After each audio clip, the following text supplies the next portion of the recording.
नमस्कार। मध्य प्रदेश की 230 सीटों पर जमीनी स्तर पर किसका पलड़ा भारी नजर आ रहा है, क्योंकि मध्य प्रदेश को लेकर जो नया ताजा सर्वे जारी हुआ है उस हिसाब से मध्य प्रदेश के लिए इस समय किसका पलड़ा भारी नजर आ रहा है, क्योंकि जो आंकड़े हैं वो काफी चौंकाने वाले आंकड़े बन रहे हैं इस हिसाब से। क्योंकि जमीनी स्तर पर किसका पलड़ा भारी नजर आ रहा है, आज मध्य प्रदेश में विधानसभा चुनाव हो जाते हैं तो ताजा सर्वे के हिसाब से 230 सीटों पर किसकी सरकार बन सकती है, इस पर सबसे महत्वपूर्ण, क्योंकि जमीनी परिस्थिति और जिस कार के अब माहौल बन रहे हैं, जिस कार से अब चुनावी मैदान में बड़े बड़े दिग्गज नेता उतर चुके हैं, उसके बाद का ये सर्वे है और जिस कार से अब माहौल बदल रहा है उस हिसाब से क्या कांग्रेस की सरकार में वापसी हो सकती है या बरकरार रहेगी बीजेपी, इस पर सबसे ताजा और महत्वपूर्ण सर्वे के आंकड़े सामने आ चुके हैं। क्योंकि अब चुनावी मैदान में प्रधानमंत्री मोदी जी भी उतर चुके हैं, मध्य प्रदेश को लेकर कई दौरे हो चुके हैं और ऐसे में ज्योतिरादित्य सिंधिया के बीजेपी में जाने से कितना फायदा बीजेपी को हो सकता है, ग्वालियर चंबल का क्या चुनावी गठबंधन है, इस हिसाब से क्या कुछ आंकड़ा होगा। क्योंकि अब यहां पर कमलनाथ और दिग्विजय सिंह भी अब कई जनसभाएं कर रहे हैं, कई यहां चुनावी वादे करते नजर आ रहे हैं, क्योंकि मध्य प्रदेश को लेकर बीजेपी ने अपना विकास पथ और जन जन के विश्वास को लेकर यहां चुनावी मैदान में उतर चुकी है और जिस कारण से अब नए नए यहां पर पोस्टर भी सामने आ रहे हैं। तो किसके दावे में कितना दम है, इस पर मध्य प्रदेश के सभी रीजन के आंकड़े और उसके बाद मध्य प्रदेश की 230 सीटों का ओपिनियन पोल भी आपको दिखाएंगे। क्योंकि इस बार केजरीवाल भी चुनावी मैदान में है और एक मौका मांग रहे हैं और ऐसे में केजरीवाल के चुनावी मैदान में उतरने से किसे कितना नुकसान हो सकता है, तो किसे फायदा किसे नुकसान हो सकता है। उपचुनाव में बीजेपी का पलड़ा भारी रहा था तो निकाय चुनाव भी बेहद ही चौंकाने वाले और कांटे की टक्कर भरे रहे हैं और ऐसे में अब मध्य प्रदेश को लेकर जो विधानसभा चुनाव की तैयारी शुरू हो चुकी है, इस पर किसका पलड़ा भारी नजर आ रहा है। आज मध्य प्रदेश की 230 सीटों पर चुनाव हो जाते हैं तो फिर किसकी जीत बन सकती है, क्योंकि कई योजनाएं आ रही हैं जिसमें बीजेपी ने दावा किया है कि इन योजनाओं का लाभ यहां पर महिलाओं को मिलेगा। इसके अलावा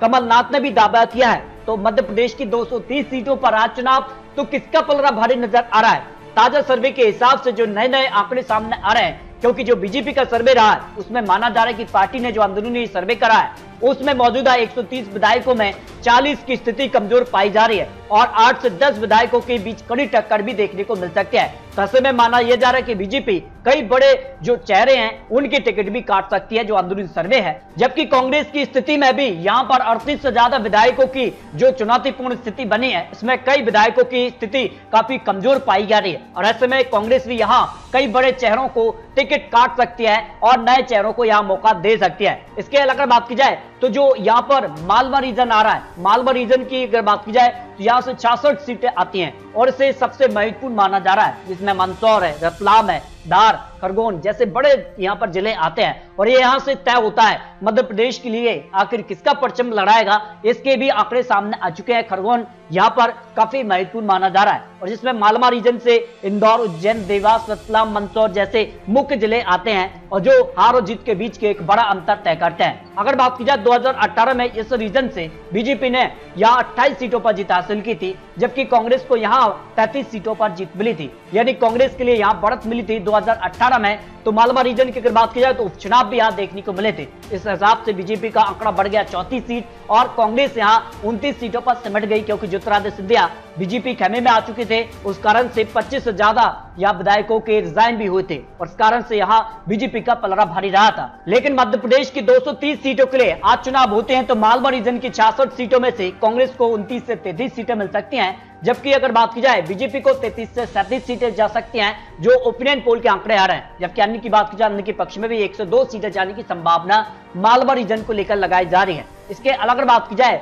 तो खंडवा लोकसभा सीट के लिए भी जो उपचुनाव थे उसमें बीजेपी को जीत मिली थी, लेकिन जो हार और जीत के बीच का जो अंतर था उसमें जरूर कमी देखने को मिली थी। जहां 2019 में बीजेपी को 2,75,000 वोट प्लस मिले थे, जबकि 2021 उपचुनाव में यहां भाजपा को केवल 80,000 वोट से ही यहां जीत मिली थी, यानी कहीं ना कहीं खंडवा लोकसभा सीट के लिए यहां पर भी काफी कड़ी टक्कर देखने को मिली थी। नर्मदा किनारे संभाग जहां ओमकारेश्वर, खंडवा से लेकर खरगोन, बुरहानपुर जैसे शहर आते हैं और यहां पर किसका पलड़ा भारी हो सकता है, यहाँ की अगर बात की जाए तो खंडवा जिले से 4 से 3 ऐसे विधानसभा सीटों पर भाजपा की विकास यात्रा पर भी जमकर विरोध प्रदर्शन देखने को मिला है। तो कांग्रेस इसका कितना फायदा उठा पाएगी? क्या 2018 में किसान कर्ज माफी का मुद्दा एक बार फिर से कांग्रेस उठाकर किसानों को अपनी तरफ कर पाएगी? क्योंकि किसान काफी महत्वपूर्ण इस रीजन से आ जाते हैं और ऐसे में कहीं ना कहीं कमलनाथ का जो दावा था 2018 में वो एक महत्वपूर्ण रहा था किसान कर्ज माफी को लेकर, वो एक बार फिर से क्या उठेगा नहीं, ये महत्वपूर्ण हो जाता है। तो महाकौशल संभाग की 38 सीटों की चुनावी जो अनुमान आ रहा है उसमें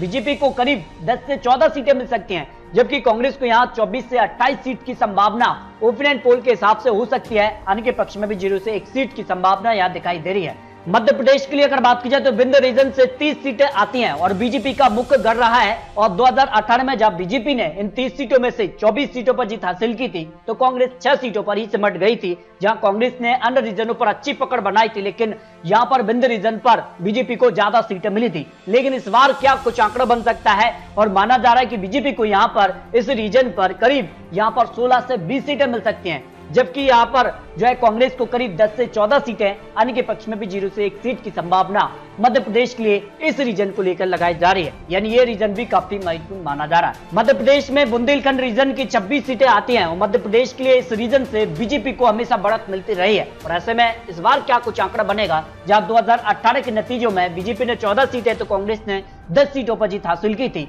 लेकिन अब माहौल बदल चुका है। उपचुनाव के बाद यहाँ काफी हलचल देखने को मिली है। यहाँ अब बीजेपी में जो है बड़े दिग्गज नेता गोविंद सिंह राजपूत भी आ चुके हैं और कांग्रेस एक बड़े दिग्गज नेता की तलाश यहाँ कर रही है और ऐसे में इस रीजन से अब क्या कुछ आंकड़ा बन सकता है? जो अनुमान ओपिनियन पोल ने लगाया उस हिसाब से बुंदेलखंड की 26 सीटों में से कांग्रेस को यहाँ 9 से 13 सीट जा सकती है, जबकि बीजेपी यहाँ पर 13 से 17 सीट तक पहुंच सकती है। अन्य के पक्ष में 0 से 1 सीट मिल सकती है। यानी बीजेपी फिर से जो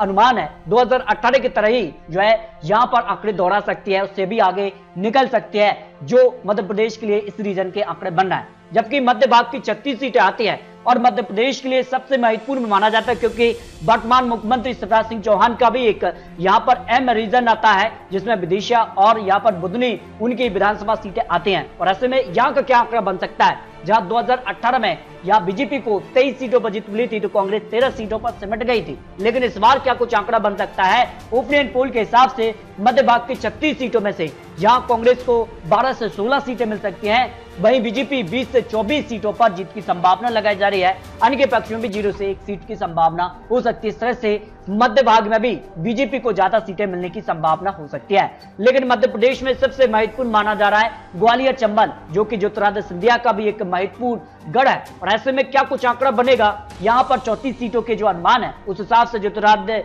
सिंधिया की बगावत के बाद यहाँ पर अब विधानसभा चुनाव होगा। इनमें 16 सीटों पर उपचुनाव में कांग्रेस को केवल 7 सीट, जबकि बीजेपी ने यहाँ पर 9 सीटों पर जीत हासिल की थी। यानी कहीं ना कहीं कुछ बड़े दिग्गज नेता जरूर यहाँ ज्योतिरादित्य समर्थक हार गए थे और ऐसे में अब यहाँ का अनुमान क्या कहता है? ग्वालियर चंबल की 34 सीटों में 2018 में बीजेपी को केवल 8 सीट, लेकिन ज्योतिरादित्य सिंधिया जहां कांग्रेस में थे तब उनको 25 सीटों मिली थी और ऐसे में क्या कुछ आंकड़ा बन रहा था? उपचुनाव के बाद जरूर यहाँ पर कांटे की टक्कर देखने को मिली थी। बीजेपी के पास 16 और कांग्रेस के पास 17 यह विधानसभा सीटें हैं। अब मध्य प्रदेश का क्या माहौल बनता है, क्योंकि वर्तमान यहाँ पर गृह मंत्री उत्तम मिश्रा भी इसी रीजन से आते हैं और ऐसे में अब किसका पलड़ा यहाँ भारी हो सकता है? देखिए, ग्वालियर चंबल की अगर बात की जाए 35 सीटों के लिए अनुमान से यहाँ कांग्रेस को 14 से 18 सीट तो बीजेपी को भी यहाँ पर 13 से 17 सीट तक संभावना लगाई जा रही है। अन्य की बात की जाए जिसमें बीएसपी भी आ जाती है, उसका भी एक मजबूत वोट बैंक यहाँ पाया जाता है, उस हिसाब से 1 से 2 सीट उनके पक्ष में भी जा सकते हैं। तो ग्वालियर चंबल में कांटे की टक्कर यहाँ देखने को